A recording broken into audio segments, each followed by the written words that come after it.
ए गौरा बस सावन भर पियब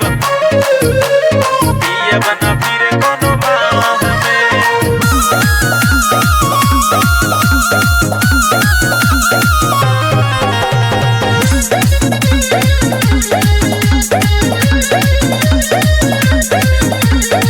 दिभर करेला भूला तू नासा, बिगड़ल जाता तू हर दासा। दिभर करेला भूला तू नासा, बिगड़ल जाता तू हर दासा। कितना तू कह गया इतना स्वामी तोरा बात में।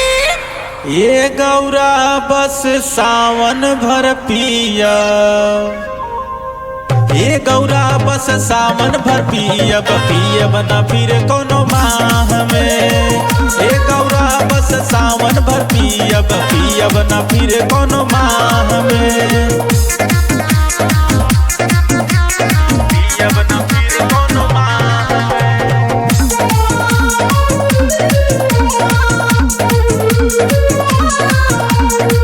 हाथ के मुर्दारत बढ़ल, दिहल ऐसन काम हो।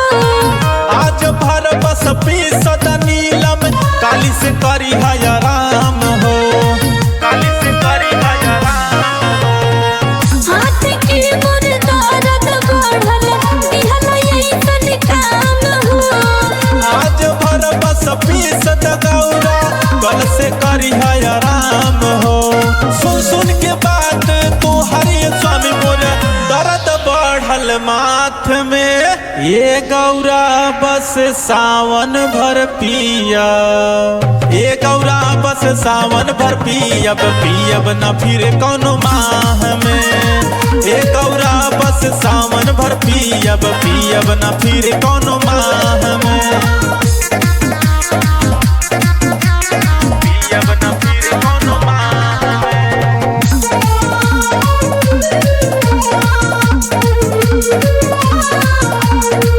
जग के स्वामी राजा बड़ा, काहे पियला गाजा हो। ए नीलम हम का बताई, मिलला बड़ी मजा हो। बाप बोले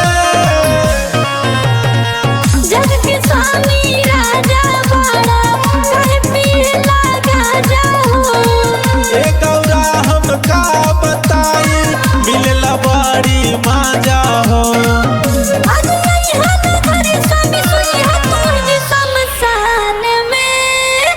ये गौरा बस सावन भर पिया, ये गौरा बस सावन भर पियब न फिर कोनो माह में। ये गौरा बस सावन भर पियब न फिर कोनो माह